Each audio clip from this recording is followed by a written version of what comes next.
지혜가 마음에 들어가면 하는 설교 제목으로 하나님의 말씀을 증거하겠습니다. 오늘 잠언 2장 10절부터 22절 말씀은 지혜가 마음에 들어갔을 때 어떤 축복이 임하는가 하는 문제를 우리에게 말씀해 주십니다. 2장 10절 처음에 시작할 때 여기 보시면 우리 개역 성경에는 곧 지혜가 내 마음에 들어가며 이렇게 해서 좀 모호하게 이렇게 뜻이 잘 알아보기가 조금 힘들게 이렇게 번역이 되어 있는데 원래 원문의 뜻은 직역을 하면 이렇습니다. 너의 마음에 지혜가 들어갈 때에 이렇게 됩니다. 시작하는 겁니다. 곧이라는 단어가 없고 너의 마음에 지혜가 들어갈 때 어떤 복이 임하는 것인가 그 뒤를 이렇게 설명해 나가는 시작으로 그래서 제목을 제가 우리 설교 제목을 지혜가 마음에 들어갔을 때 어떠한 일이 있는가를 우리가 듣기를 원하는 하나님의 말씀을 듣기를 원하는 것입니다. 그래서 너의 마음에 지혜가 들어갈 때 그 결과로서 축복을 제시하는 그러한 문장이 되는 거죠. 여기서 이 너의 마음 할 때 이 마음은 우리 그 히브리어로 마음이라는 표현이 이렇게 나올 때는 전부 다 그 우리 인격의 좌소, 지정의의 좌소를 말하는 거예요. 그래서 이 마음이 지혜에 들어간다 이것은 하나님의 지혜가 우리 지성과 정서와 의지, 그래서 이 사람의 전인격, 나의 전인격을 총체적으로 사로잡는 것을 말합니다. 그러니까 지혜가 마음에 들어갔다 하는 얘기는 지혜에 푹 잠겼다는 뜻이 되는 거예요.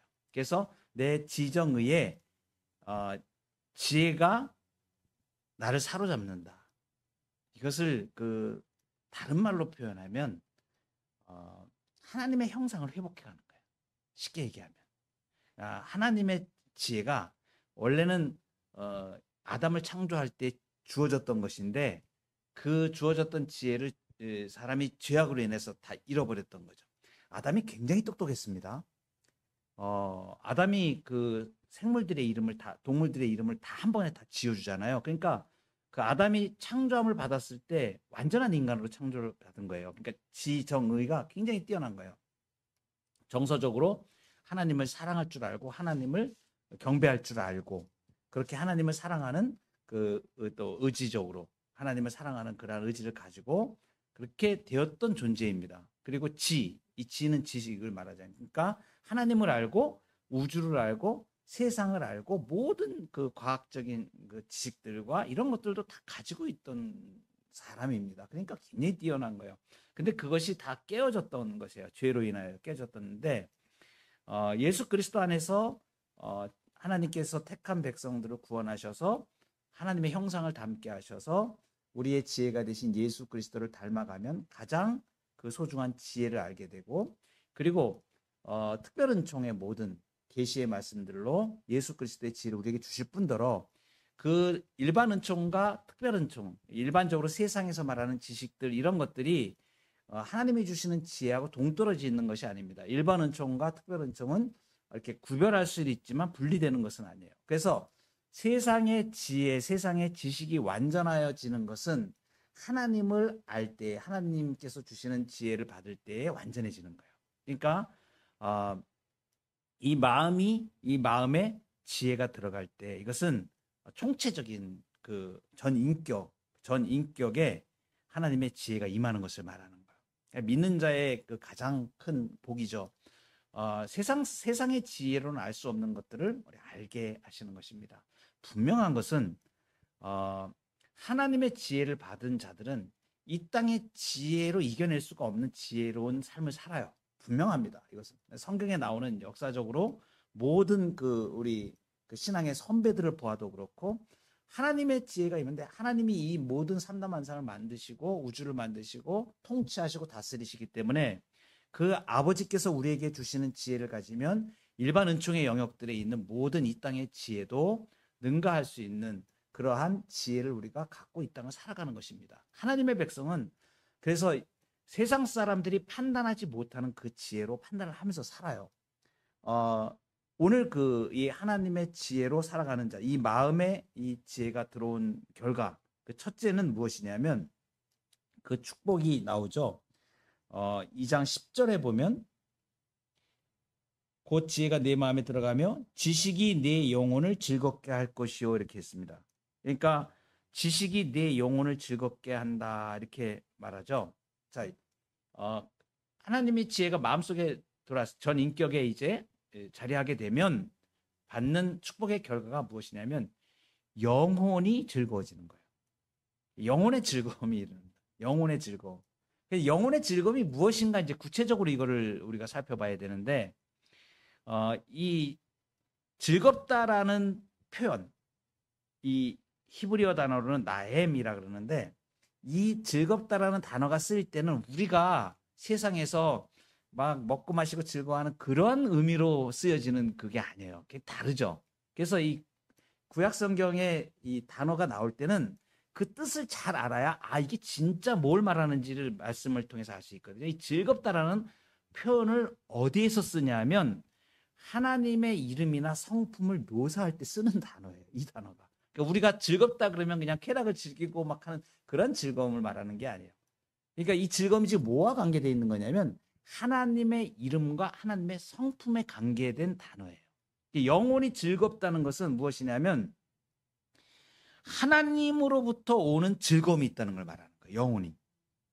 그러면 하나님의 이름이나 성품에 관계된 대로부터 우리의 영혼에 즐거움이 임하는 거예요. 즐거움이 오는 거예요. 기쁨이 오는 거예요. 기쁨이. 진정한 기쁨이 이게 오는 거죠. 그런데 하나님의 성품 중에 우리가 몇 가지를 생각을 해보면 하나님이 선하시잖아요. 그러니까 하나님이 선하시다. 실수나 악이 없으시다. 그리고 이 지혜가 들어올 때에 어떻게 되냐면 하나님의 선하심에 우리가 동참하게 되는 것을 말하는 거예요. 이 지혜가 우리 마음에 들어오게 되면 그러니까 우리는 어떻게 되냐면 하나님이 선하시고 하나님이 선하게 생각하시는 그 하나님의 성품을 따라서 우리도 그렇게 아버지를 닮아가는 걸 말하는 거예요. 구체적으로 말하면 이런 거죠. 하나님의 뜻에 따라서 용서를 했어요. 내가 어떤 사람을 용서를 했어요. 그러면 마음이 기뻐지고 기쁨이 이렇게 있죠. 이것은 단순한 감정이 아니고 하나님의 지혜가 주는 영혼의 기쁨인 것이에요. 그러니까 하나님의 선하신 그 성품을 따라서 우리도 선한 가운데로 나갔을 때 그 선함에서 오는 영혼의 기쁨이 있는 것이죠. 또 하나님의 성품을 우리가 생각해 볼 때 진리인 것이 있습니다. 진리. 하나님의 성품은 진리, 거짓이 없으신 분이죠. 진실하신 분이심을 말합니다. 그러니까 이것은 뭘 말하냐면 하나님의 지혜는 혼란이나 속임수 대신에 명확하고 자유로움을 허락해 주는 거예요. 진실에서 진리에서 오는 명확함 그리고 자유함. 그러니까 우리 영혼은 본질적으로 악한 걸 따라가게 되면 굉장히 자유롭지 못합니다. 그리고 자꾸 속박돼요. 악한 걸 따라가는 상황에 본질적으로. 그런데 본질적으로 진리를 따라가게 되면 어떻게 되면 가장 안정되고 기쁨을 누리게 되는 거예요. 그래서 혼란하고 복잡한 상황 속에서 뭐가 명확해졌어. 이거구나 라는 거를 하나님의 지혜로 이렇게 깨닫게 되었을 때 그 진리 대신 진리의 영 대신 성령께서 그것을 깨달음을 주셨을 때 모든 자유함이 임하게 되고 기쁨이 임하게 됩니다. 여러분 속박하는 거 있죠? 속박되는 거. 이것은 자꾸 거짓된 것, 혼란한 것이 자꾸 마음을 짓누르고 끌고 갈 때에 속박되어집니다. 근데 주님의 뜻을 지혜로 그것을 분별하게 명확하게 됐을 때 자유함을 누리게 되는 거예요. 그래서 내면에서 오는 진리가 주는 영적인 기쁨을 말하는 거예요. 그래서 지금 2장 10절에 영혼의 즐거움이 있다는 건 하나님의 성품으로부터 오는 기쁨, 즐거움을 말합니다. 여러분 평화의 하나님이시죠? 샬롬의 하나님이시다. 하나님의 사랑, 하나님이 사랑이시다, 인자하시다, 인애가 크시다. 이걸 우리가 알잖아요. 그래서 우리는 어떤 것을 하게 되면 막 싸웠어요. 싸우면 여러분 마음이 영혼이 평안해요? 안 평안해요? 안 평안해요. 근데 갈등하지 않고 만약에 그 싸움 가운데서 내가 선하게 그것을 화평하게 잘 해결을 했어. 그러면 시원하잖아요. 그 영혼이 시원한 거예요. 영혼이 기쁨을 누리는 거예요. 그래서 갈등이 아니고 화해를 이루었을 때 그 이루는 지혜로부터 우리의 영혼에 즐거움이 오는 거예요. 그래서 여러분 하나님을 닮아가는 이 성품으로 우리가 삶을 살아갈 때 이 지혜, 하나님의 지혜가 임하면 자꾸 어느 쪽을 우리가 선택하게 되냐면 반목하고 싸우고 다투고 하는 그보다는 화해하고 화평하고 용서하고 주고 베풀어주고 참아주고 하는 이러한 것이 가득 차게 됩니다. 그럴 때마다 계속하여서 또 진리를 행할 때마다 그때마다 영혼에 우리의 기쁨이 막 쏟아지는 거죠. 그래서 점점 영혼의 즐거움이 가득 차게 됩니다. 그래서 세상이 줄 수 없는 평안이라고 얘기해요. 세상이 줄 수 없는 그 평강과 평안을 우리가 갖게 되는 거죠. 그래서 이게 지혜가 우리 마음의 전 인격을 우리 지배하게 되면 지혜가 우리 마음에 들어올 때에 축복이 임하는 것이 바로 영혼의 즐거움입니다. 하나님으로부터 오는 걸 말하는 거예요. 그 다음에 두 번째로 지혜가 우리 마음에 들어오게 되면 들어올 때에 어떤 일이 있는가 11절에 보면 근신이 너를 지키며 명철이 너를 보호한다 이렇게 말씀하십니다. 한마디로 말하면 이건 뭐냐면 이 진실 여기 근신이 너를 지키며 이렇게 됐잖아요. 이 근신이라는 말보다는 이건 이제 우리가 한번 했던 건데 다시 한번 잊어버렸으니까 매진마라 그래서 이건 신중함을 말하는 거예요. 신중함.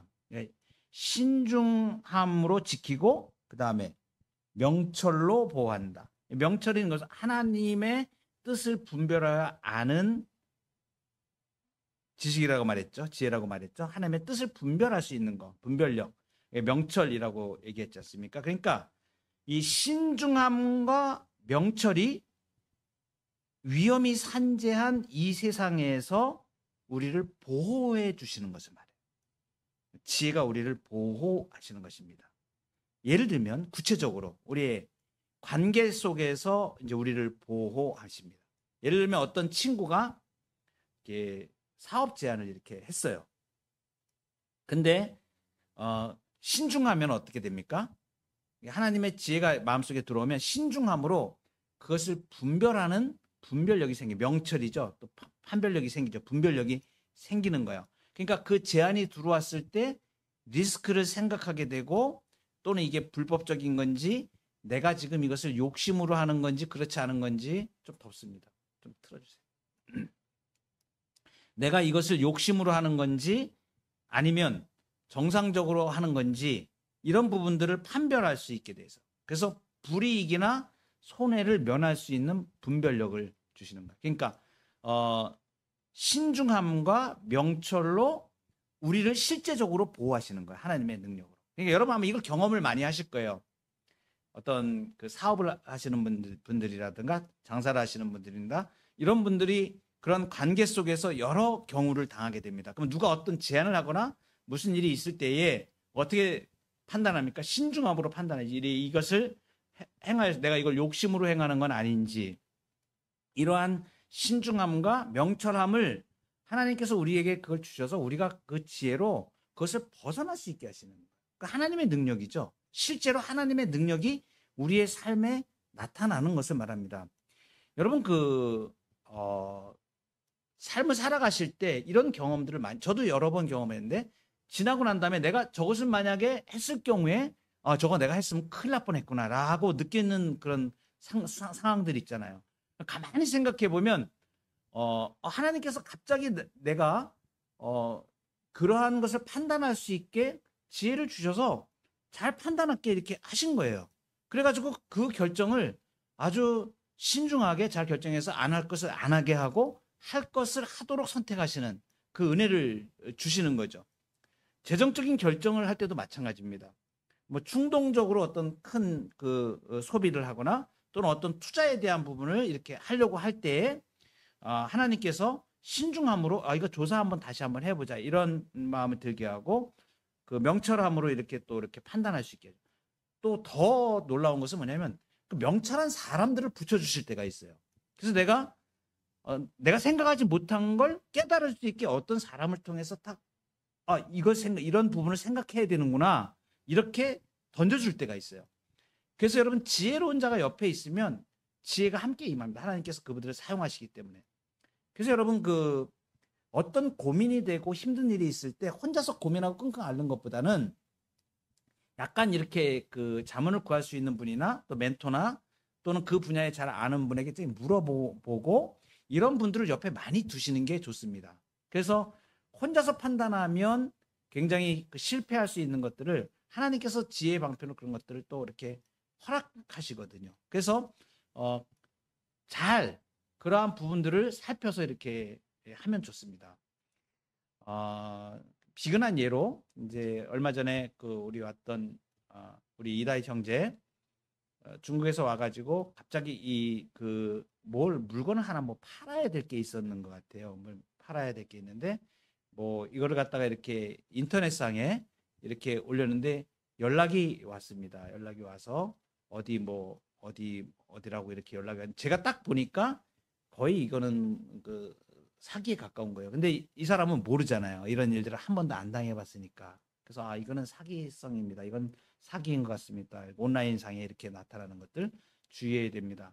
이렇게 얘기를 딱 해주니까 처음에는 의아해하는 거예요. 이게 이렇게 사람이 멀쩡하게 온라인상에 있는데 이렇게 제안을 이렇게 해오는데 이게 뭐가 잘못될 수 있을까? 이게 잘못된 거라고. 내가 확인을 해서 직접 이제 전화를 걸어서 다 확인도 해보고 하니까 해주니까 그때서야 이게 잘못된 거구나. 이게 사람을 속이는 거였구나. 라는 걸 이제 알게 됩니다.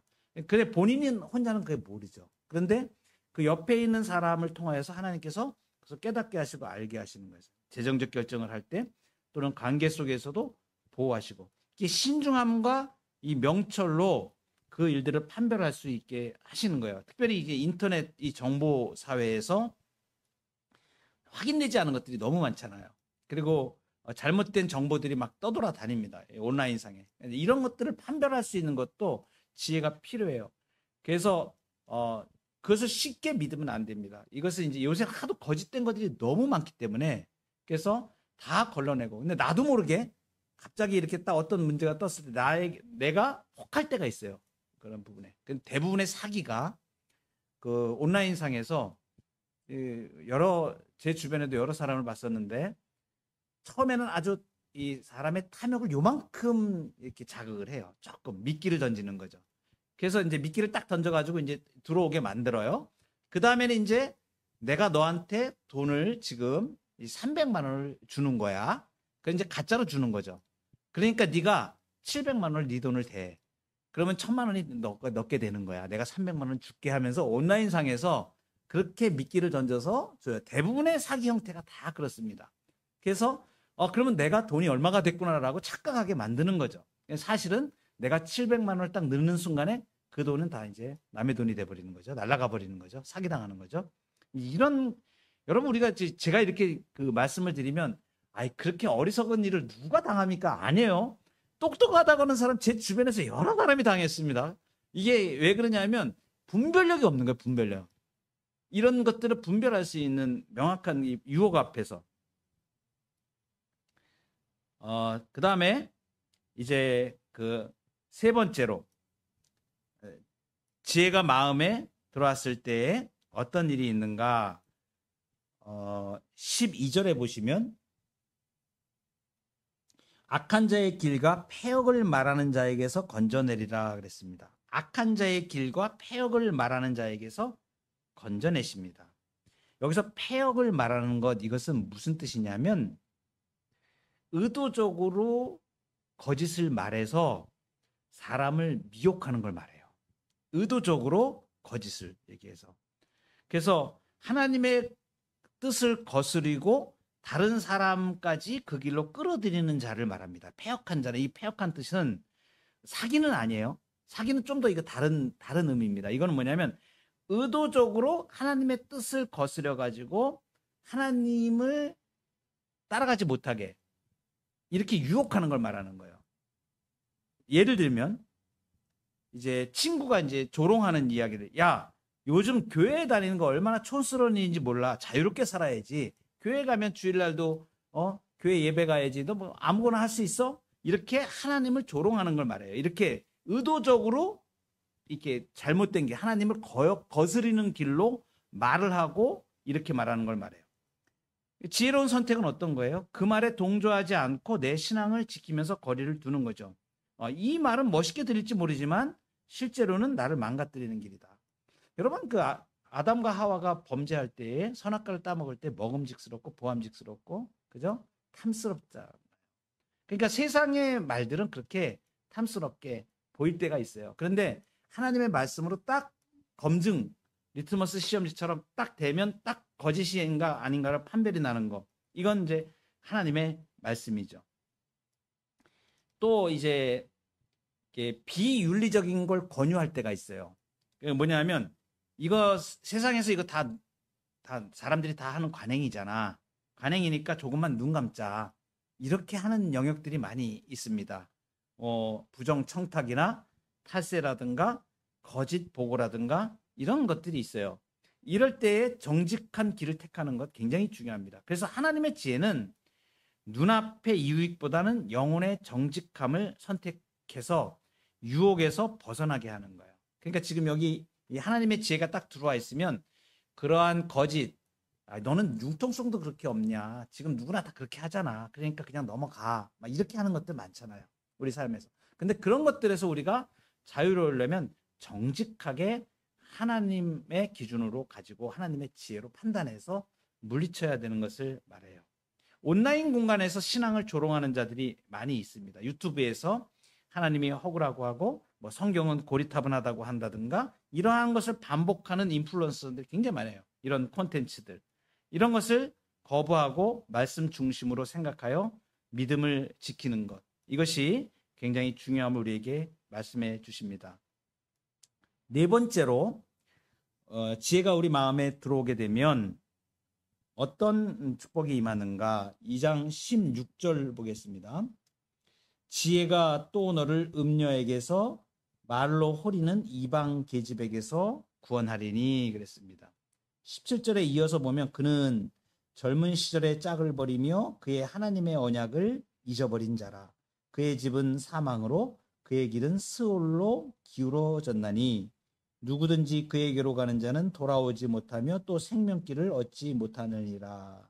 이게 지금 이제 망하는 길로 가는 걸 말하는 거죠. 사망의 길로 가는 것. 음녀, 말로 호리는 이방 계집 이렇게 얘기했습니다. 특히 이제 말로 호리는 이방 계집이다 이렇게 이것은 육신적인 음란도 얘기하지만 영적인 음란도 우리에게 말합니다. 바로 지혜는 바로 이렇게 이 육신적인 음란과 영적인 음란으로부터 우리를 구출하는 것을 말합니다. 구출해 주는 거죠. 그러니까 순결의 중요성을 기억하고 유혹의 본질이 저거는 일시적으로는 쾌락 뒤에 오는 나를 파괴하는 것들이다. 이렇게 육신적인 음란을 우리가 물리칠 수 있어야 됩니다. 그리고 더불어서 지혜가 우리 마음에 들어오면 이 영적인 음란으로부터 우리를 구출해 주는 거죠. 이건 뭐냐면 점점 세속같이 영적 음란이라는 것은 하나님보다 더 마음을 두는 것을 말해요. 부에다 마음을 두든가 명예에 마음을 두든가 목숨 걸고 하나님보다 더 좋아하는 그것들을 말하는 거예요. 그러한 것들로부터 세속가치로부터 우리를 돌이키시게 만드신다. 우리 한국 사회에 그 어느 때보다 정치적인 문제가 휩쓸고 지나갔었죠. 대통령이 탄핵을 당하고 이념이 둘로 갈라지고 굉장히 어려운 시기들을 지내왔습니다. 저는 개인적으로 물론 우리 한국의 자유의 가치와 그리고 이 땅에 하나님을 대적하는 공산주의 사상이라든가 이런 사람들을 저는 분명하게 하나님의 말씀의 기준으로 그러한 그 사상이나 이런 것들을 거부하는 사람입니다.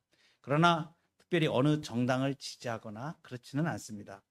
이 땅의 정치는 믿을 것이 못 되기 때문에 그렇습니다. 늘 제가 이 말씀을 드리는데 한때 저도 이렇게 그 정치나 이런 부분에 관심을 많이 가지고 이렇게 저의 정치적인 소신을 갖고 이렇게 판단하면서 이렇게 하는데 어떤 일이 벌어지냐면 너무 속이 상하는 거예요. 정말 속이 많이 상합니다. 이렇게 왜냐면 눈으로 보지 못할 일들을 막 현실 정치에서는 보기 때문에 막 어떨 때는 막 이렇게 화가 나고 막 이게 통제가 안 될 정도의 분노라 그럴까요? 막 뻔한 거짓말을 막 하는 그런 현상들을 이렇게 보게 되면 뭐 어느 정당이라고 저는 말씀드리지는 않습니다. 여러분들도 많이 경험하셨을 거예요. 이쪽에서는 저쪽이 그렇다 그러고 저쪽에서는 또 이쪽이 그렇다 그러니까. 그런데 제가 그러한 문제를 지나면서 생각을 해봤어요.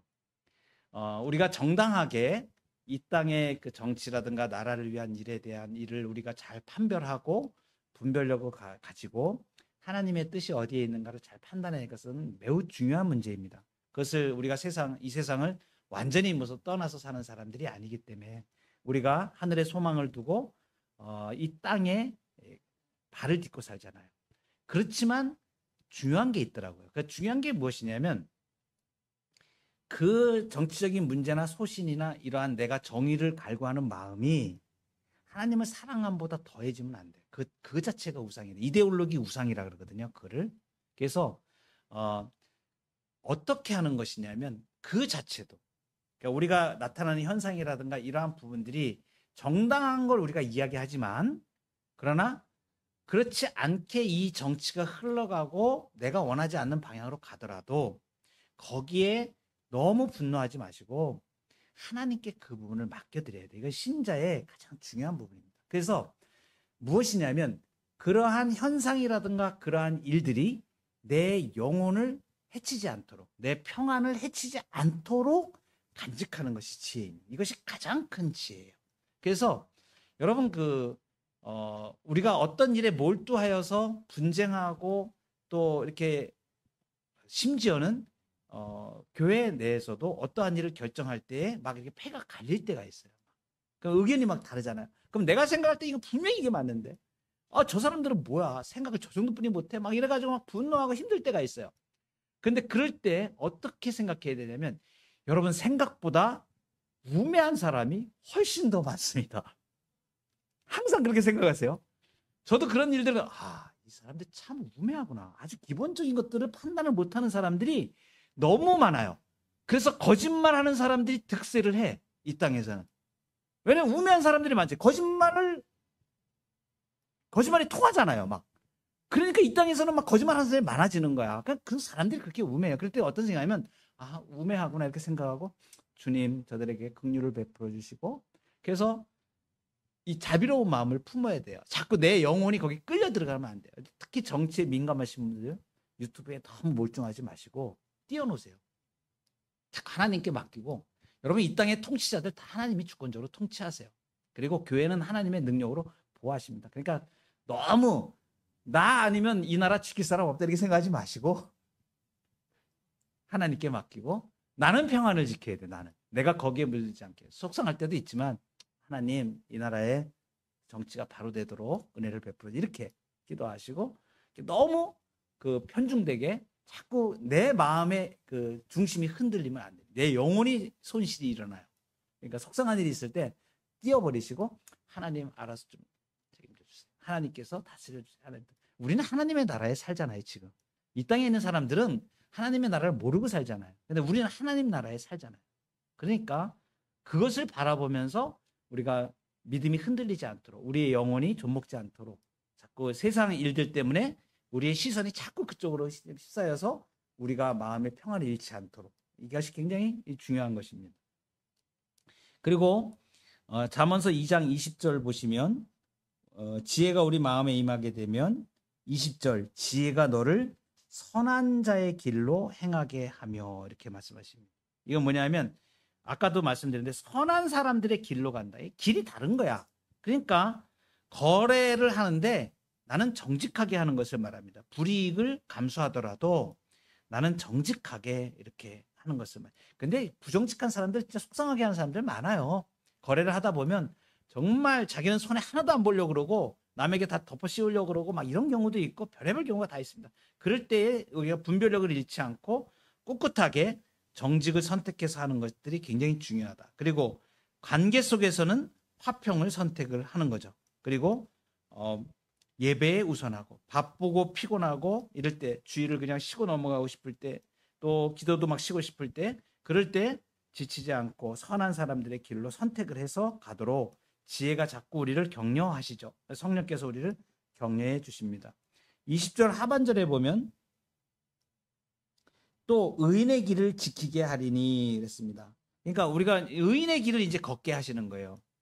여러분 우리가 예수 그리스도를 믿고 우리를 의롭다고 하시잖아요. 이제 양자 삼으셨잖아요.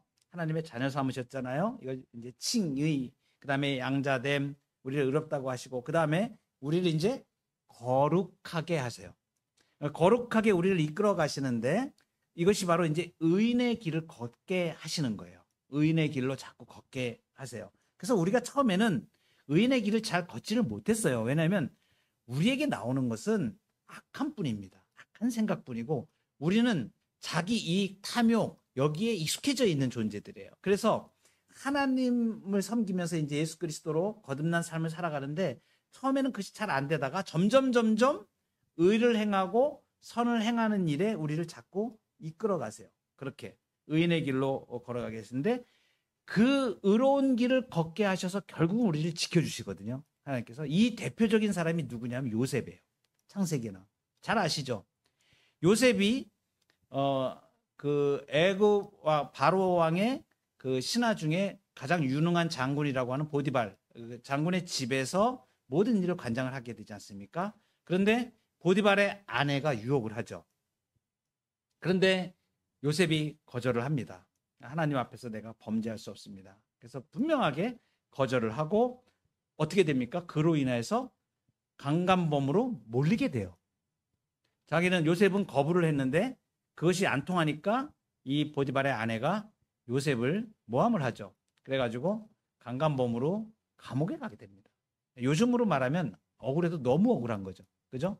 완전히 졸지에 자기는 정직하게 행하고 그렇게 했는데 강간범으로 몰려가지고 깜빵에 지금 들어가 있는 거잖아요. 그럼 얼마나 억울하겠어요. 그런데 하나님께서 어떻게 하세요? 거기에서 완전히 그 의인의 길을 지켜주시는 거예요. 거기에서 관료를 만나게 하고 그 다음에 꿈을 해몽하는 자리를 만들어 가지고 요셉을 총리 대신이 되게 하나님께서 이렇게 이끌어 지키시는 거예요.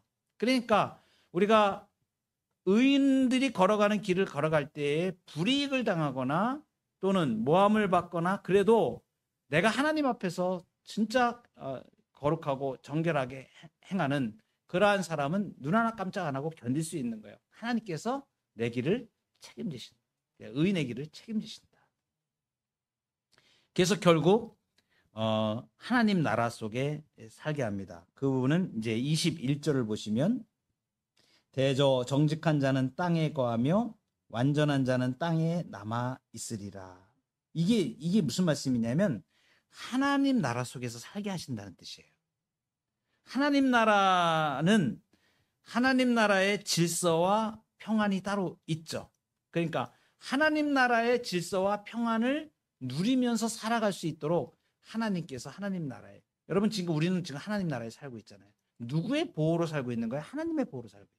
우리는 이 땅에 살고 있지만 사실은 우리는 하나님 나라에 살고 있는 자들이다. 그래서 정직한 자는 땅에 거하며 완전한 자는 땅에 남아 있으리라. 이 거룩한 땅의 시민으로 살아가는 거예요. 하나님의 통치의 대권이 미치는 영역, 거기서 우리는 지금 살고 있는. 그러니까 나를 통하여 하나님의 나라가 이루어지게 하나님께서 이끌어 가시고 그렇게 나를 보호하시고 의인의 길로 걷게 하시고 이 지혜가 마음에 들어올 때 바로 이런 축복된 삶을 우리가 살게 되는 것입니다.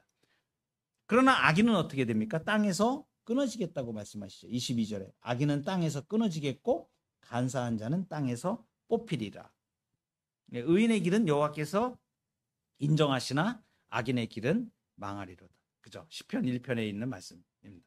하나님께서 이 지혜와 지식을 간절히 찾는 하나님의 자녀들에게 이 지혜와 지식의 은총을 부어주는 것을 말씀하셨습니다. 우리의 영혼의 모든 즐거움 그리고 또 신중함과 명철로 모든 악에서 우리를 보호해내시고 지키시고 악한 자의 길과 왜곡된 말로부터 건져내시고 육신적인 모든 음란과 영적인 음란으로부터 우리를 구출하시고 선한 사람들의 길로 가게 하시고 그리고 의인들이 걸어가는 의인들의 길을 지켜주시고 그래서 7번째로 하나님 나라 속에서 우리를 살게 하신다. 이 하나님 나라의 질서와 평안을 또 하나님의 지혜로 잘 누리며 사는 복된 저와 여러분의 걸음이 되기를 축복합니다.